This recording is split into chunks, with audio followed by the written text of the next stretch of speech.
Assalamualaikum warahmatullahi wabarakatuh. Alhamdulillahirabbil alamin. Allahumma shalli ala sayyidina Muhammadin wa ala alihi wa sahbihi ajmain. Apa kabar semuanya?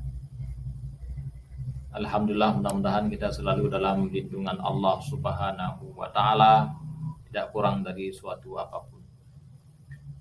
Pembelajaran kita kali ini tentang sifat-sifat Allah Subhanahu wa taala. Kompetensi dasar menganalisis sifat-sifat wajib, mustahil, jaiz Allah Subhanahu wa taala beserta bukti atau dalil naqli dan aqlinya. Berikut indikator pencapaian kompetensi. 1. Menjelaskan pengertian sifat wajib Allah yang nafsiyah, salbiyah, ma'ani dan ma'nawiyah. 2. Menyebutkan sifat wajib Allah yang nafsiyah, salbiyah, ma'ani dan ma'nawiyah. Yang ketiga, mengidentifikasi sifat wajib Allah yang nafsiyah, salbiyah, ma'ani dan ma'nawiyah. 4. Menjelaskan pengertian sifat mustahil bagi Allah yang nafsiyah, salbiyah, ma'ani dan ma'nawiyah. 5. Menyebutkan sifat mustahil Allah yang nafsiyah, salbiyah, ma'ani dan ma'nawiyah.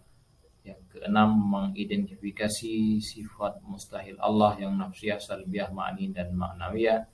7. Menjelaskan pengertian sifat jaiz bagi Allah. 8. Menyebutkan sifat jaiz bagi Allah.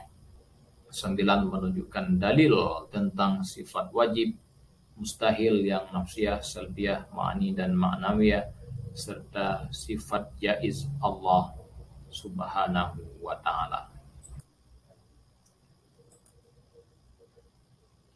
Nah, sekarang pengertian sifat-sifat Allah. Sifat-sifat Allah adalah sifat sempurna yang tidak terhingga bagi Allah. Sifat Allah wajib bagi setiap muslim mempercayai bahwa terdapat beberapa sifat kesempurnaan yang tidak terhingga bagi Allah. Jadi pengertian daripada sifat Allah adalah sifat yang kamalat, sifat yang sempurna, yang tidak membawaki kekurangan pada martabatnya Allah Subhanahu wa ta'ala. Maka wajib juga dipercayakan sifat Allah yang 20 dan perlu diketahui juga sifat yang mustahil bagi Allah.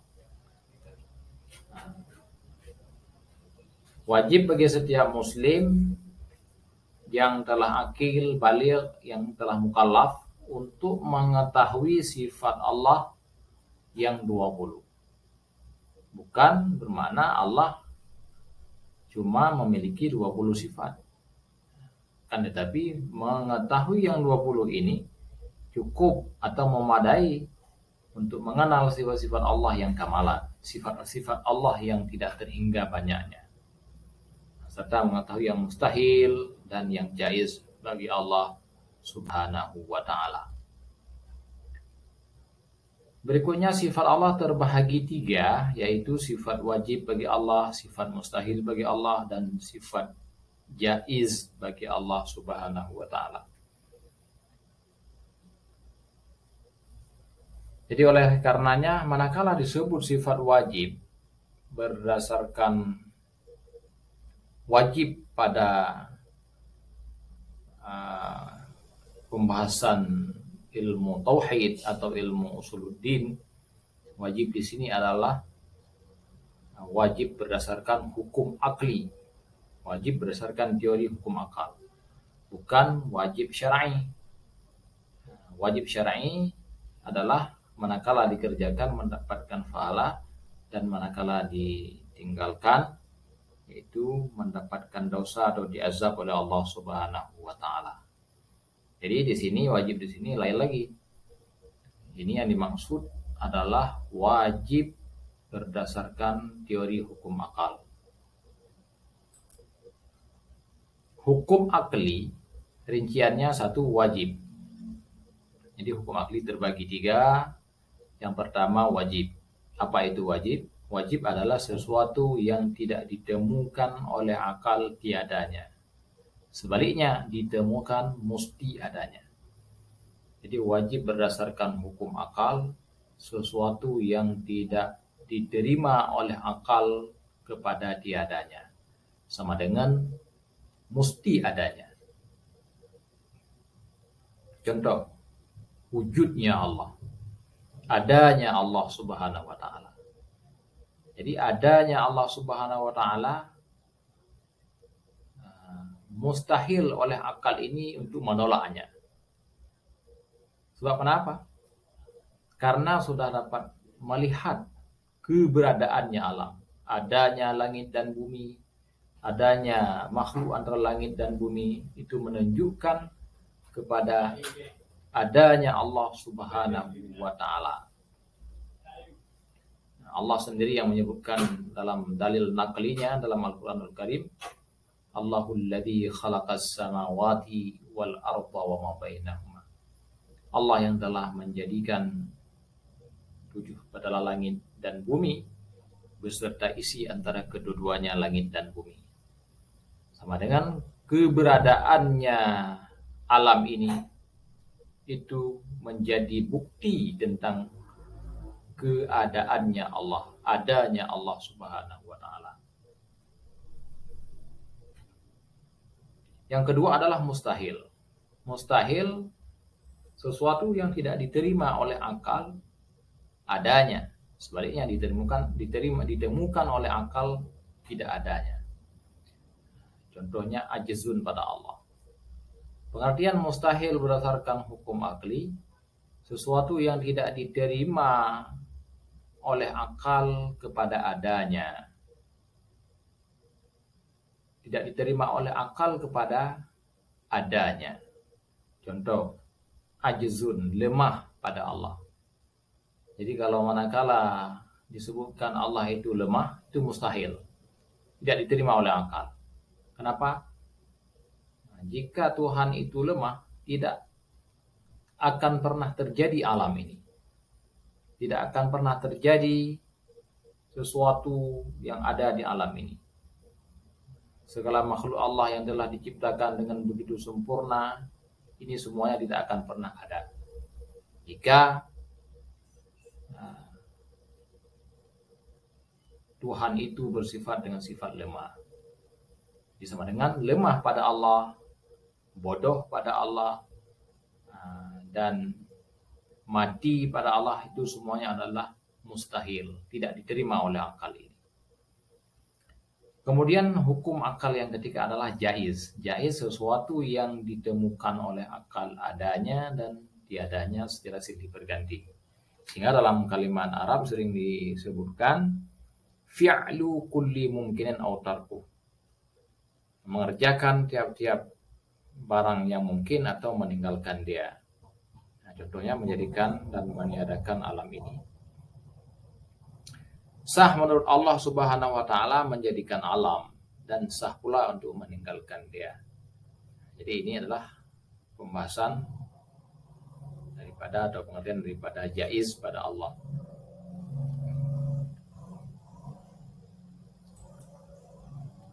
Berikutnya pembahagian sifat-sifat Allah. Antara lain sifat nafsiyah. Nafsiyah adalah sifat yang berhubungan dengan zat Allah. Padanya itu satu sifat, yaitu wujud. Arti wujud ada, mustahil bagi Allah itu bersifat dengan sifat adamon. Tidak ada.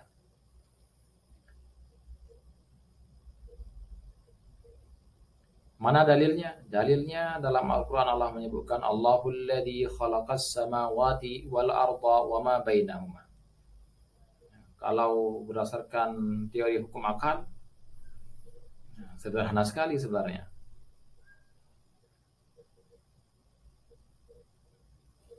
Adanya alam itu menunjukkan kepada adanya Allah. Adanya alam itu sebagai dalil kepada adanya Allah Subhanahu wa ta'ala. Karena setiap ada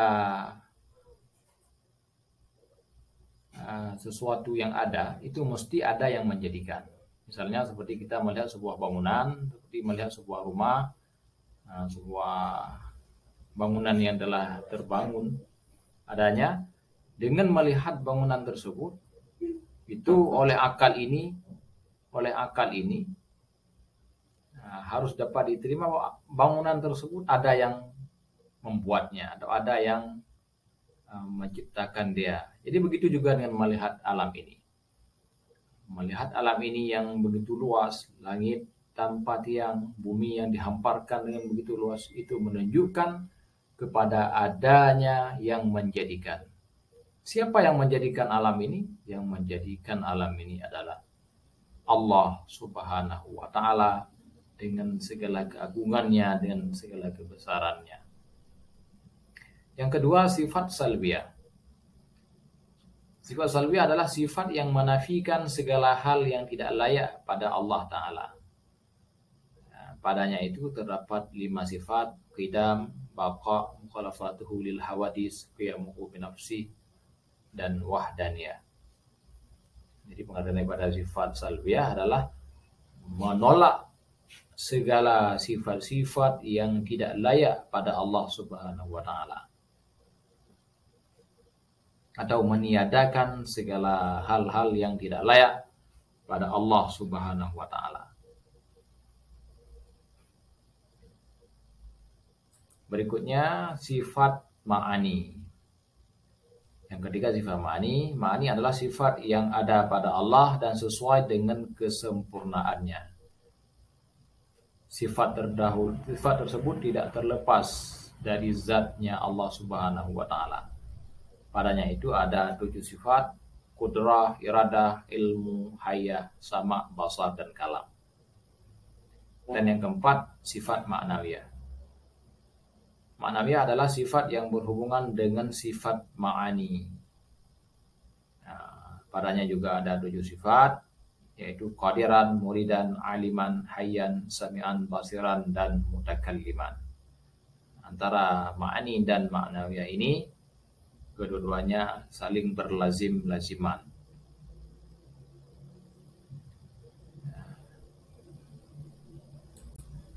Kemudian bahan ajar tentang sifat Allah dan pembagiannya dapat pula diakses pada link berikut ini. Dan juga tentang sifat-sifat mustahil bagi Allah juga dapat diakses pada link yang tertera berikut ini ya.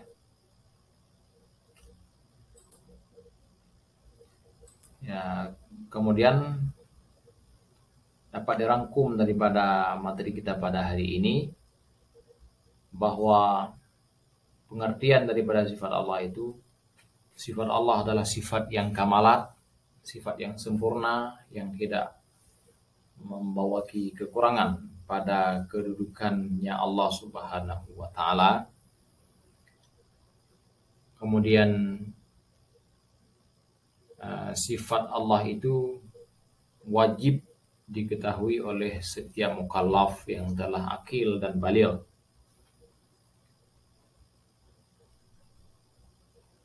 Manakala disebut wajib, ketika tidak dikerjakan itu akan mendapatkan dosa di sisi Allah Subhanahu wa Ta'ala. Wajib di sini artinya fardu aini. Kemudian sifat 20 itu terbagi 3. Nafsiyah. Sifat 20 itu terbagi 4. Nafsiyah, salbiyah, ma'ani, dan ma'nawiyah. Untuk mengenal tentang sifat-sifat Allah Subhanahu wa Ta'ala, kita tidak boleh terlepas daripada mengkaji teori hukum akal yang telah dibangun oleh para ulama. Pengertian hukum akal terbagi kepada 3: wajib, mustahil, dan jaiz. Wajib sesuatu yang tidak dapat diterima oleh akal kepada tiadanya, sama dengan mesti adanya. Mustahil sesuatu yang tidak diterima oleh akal kepada adanya, sama dengan tidak adanya. Contohnya ajizun pada Allah, lemah pada Allah. Mayyitun pada Allah, mati pada Allah, itu tidak diterima oleh akal. Dan yang ketiga adalah jaiz, fi'lu kulli mumkinin aw tarkuh, mengerjakan perkara-perkara yang dikehendaki oleh Allah dan meninggalkan dia. Begitulah materi kita pada hari yang berbahagia ini, mudah-mudahan dapat memberi manfaat kepada kita semua tentang materi ini, dan buah daripada kajian ini menjadi ilmu pengetahuan tambahan bagi kita sebagai bekal kita dalam mengarungi perjalanan hidup di dunia ini dan di akhirat kelak. Saya sebagai pengantar ini memohon maaf atas segala kekurangan. Assalamualaikum warahmatullahi wabarakatuh.